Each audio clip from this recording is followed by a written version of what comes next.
Saudaraku yang saya kasih dalam Tuhan Yesus Kristus, kita sudah membahas tentang hidup digerakkan oleh tujuan. Kalau hidup kita digerakkan oleh satu tujuan atau tujuan yang sudah kita tetapkan, kita ambil didasarkan nilai-nilai mutu yang kita anut atau didasarkan pada visi dan misi hidup kita, maka laju langkah kehidupan kita dari hari ke hari selalu dipimpin oleh apa yang menjadi tujuan dan juga visi misi hidup kita. Nah, untuk memperjelas dan mempermudah bagaimana kita sebagai orang Kristen menemukan dan mampu membangun tujuan hidup kita, salah satunya adalah siapakah kita sebagai orang-orang yang percaya kepada Tuhan kita Yesus Kristus. Kalau didasarkan pada Yohanes pasal 1 ayat 12 yang seringkali kita sebut-sebut dan kita bahas, dan ini juga menjadi salah satu ayat emas kita. Akan tetapi setiap orang yang menerimanya diberinya kuasa supaya menjadi anak-anak Allah, yaitu mereka yang percaya dalam namanya.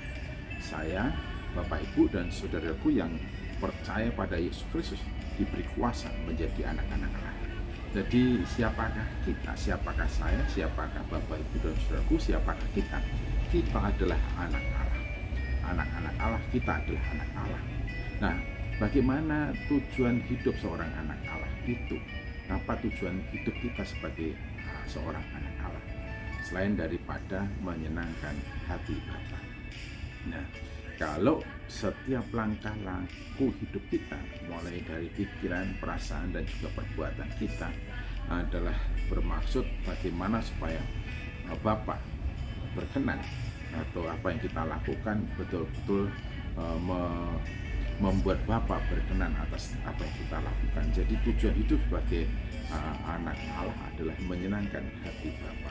Bagaimana menyenangkan hati Bapa? Ya tentunya hidup berkenan kepada Bapa.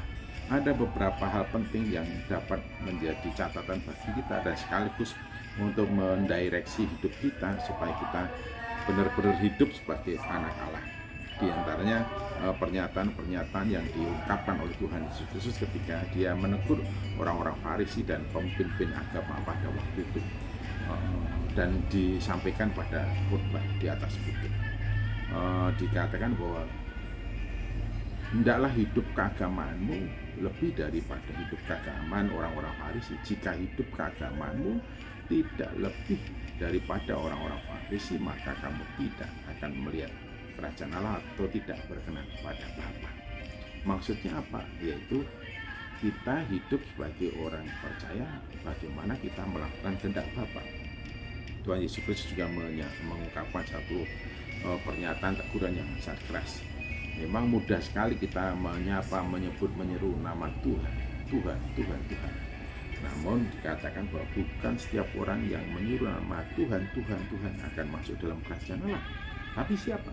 Yaitu mereka yang melakukan kehendak Bapa di surga.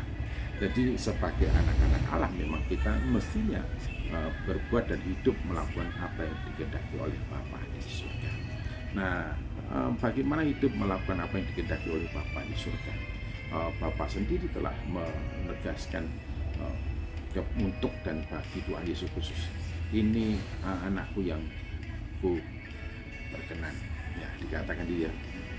Oleh karena itu, hidup kita mesti mengikuti apa yang menjadi kehendak Yesus yang adalah anak Allah yang hidup.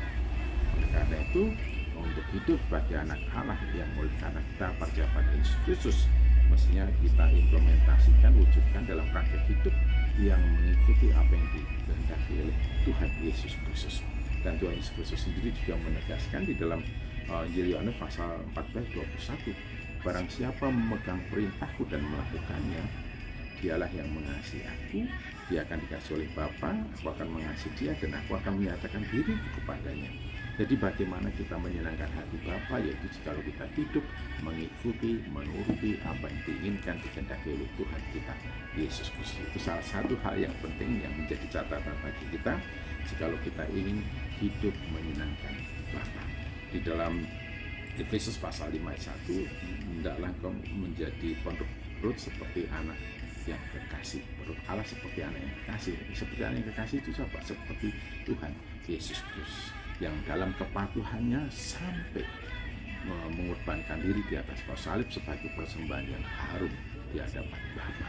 Demikianlah hendaknya hidup kita sebagai anak-anak Allah, hidup menyenangkan hati Bapa dengan mentaati dan melakukan apa yang dikehendakinya melalui perintah-perintah Tuhan Yesus Kristus. Amin.